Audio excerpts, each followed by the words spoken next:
नमस्कार, परभणी न्यूजमध्ये आपलं स्वागत करतो। मी दिलीप बनकर। पाहूया आजच्या ठळक घडामोडी।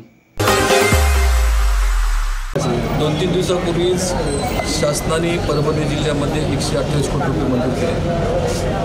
मध्यंतरी राज्याचे उपमुख्यमंत्री आदरणीय अजितदादा, राज्याचे कृषी मंत्री दत्तात्रय भरणे यांना सगळे आम्ही राष्ट्रवादीचे प्रमुख कार्यकर्ते व नेते भेटलो। त्याच्यानंतर उपमुख्यमंत्र्यांनी आदेश दिले, कृषी मंत्र्यांनी आदेश दिले आणि परभणी जिल्ह्याला 128 कोटी रुपये त्या ठिकाणी मंजूर झाले। पण त्याच्यामध्ये जिंतूर तालुका हा संपूर्ण वगळण्यात आला आणि सेलू तालुक्यातले 2 मंडळ होते। ॲक्च्युली जिंतूर तालुक्यामध्ये जुलै, ऑगस्ट आणि सप्टेंबर या 3 महिन्यामध्ये प्रचंड अतिवृष्टी झाली, ढगफुटी झाली, सततचा पाऊस पडला आणि सततच्या पावसाची नोंद ही महसूल खात्याकडे ऑलरेडी आहे।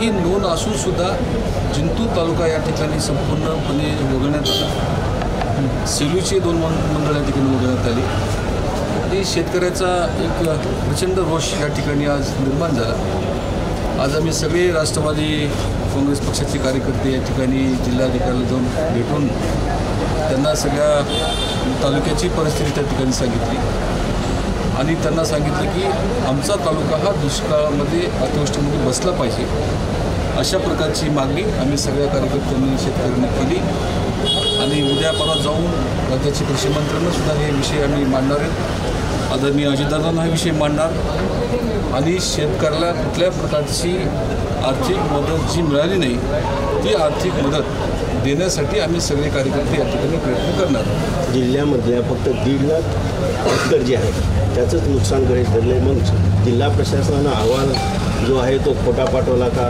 कारण संपूर्ण जिल्ह्यातली शेती जी आहे पाण्याखाली गेलेली असताना 3 लाख हेक्टर अद्यापही त्याला कसल्याही प्रकारचं अनुदान नाही। जसं तुम्ही जिंतूर तालुक्यामध्ये तसंच बाकी पण जिल्ह्यात परिस्थिती आहे।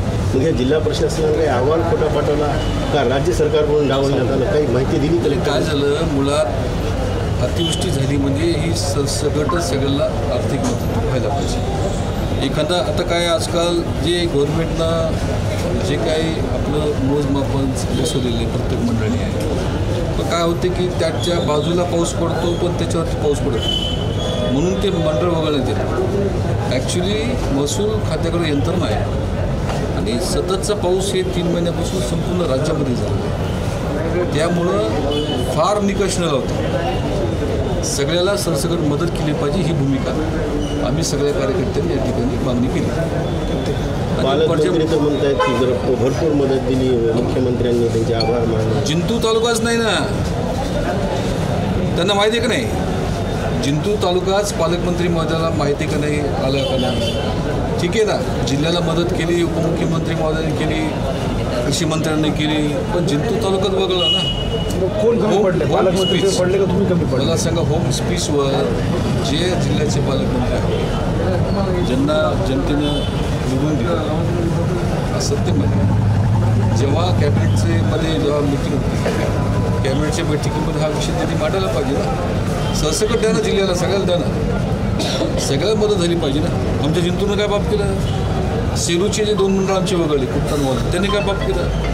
सगळ्याला सरसकट मदत करावी ही भूमिका सरकारची आहे आणि ती मागणी आम्ही सगळे कार्यकर्ते भेटून धरणार आणि कुठल्याही परिस्थितीमध्ये जिंतूर तालुका आम्ही समाविष्ट केल्याशिवाय आम्ही स्वस्त बसणार नाही। मदत तुटून जी आहे 128 कमी आहे मदत ती। आता ती पुन्हा आम्ही कृषी मंत्र्यांना विनंती करू की ही मदत जरा जास्त। पालकमंत्री अपयशी ठरले असं वाटतं का तुम्हाला? आता हे जनतेला आता कळालं ना अपयशी ठरले की नाही। आता आमच्या जिंतूर तालुक्याला 1 महिना लाईट नाही, 1 महिना लाईट मिळत नाही ग्रामीण भागामध्ये, शहरी भागामध्ये अनेक समस्या आहेत। आता काल परवाच तुम्ही एक जे पोस्ट केली होती, काही सबस्टेशन मंजूर झाले, काही आभार केले?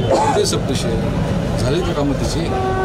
मंजूर होणं हे विषय वेगळा आहे, पण प्रत्यक्षामध्ये सबस्टेशन पूर्ण होणं त्याची लाईट लोकांना मिळतं तर सबस्टेशन झालं असं आम्ही बनवू। मंजुरीला काय अर्थ नाही, ते काम पूर्ण व्हायला अपेक्षित आहे। सेलू कृष्ण सगळा घोडेबाजार सुरू आता या स्थानिक स्वराज्य संस्थेमध्ये जे काही मार्केट कमिटीच्या निवडणुकीमध्ये पैशाचा व्यवहार सर्व जोरात लक्ष्मीपासून सुरू।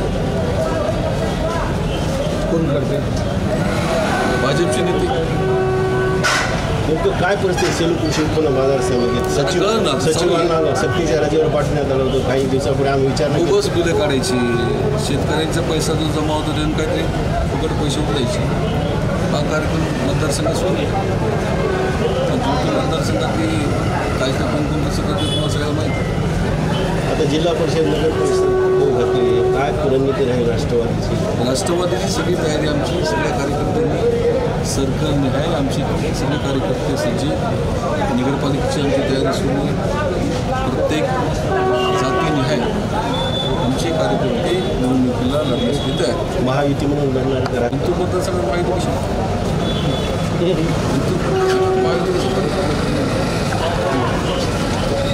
आणि याचबरोबर हे बातमीपत्र संपलं. पुन्हा भेटूया पुढील बातमीपत्रात. शहरातील ताज्या घडामोडी जाणून घेण्यासाठी पाहत रहा परभणी न्यूज.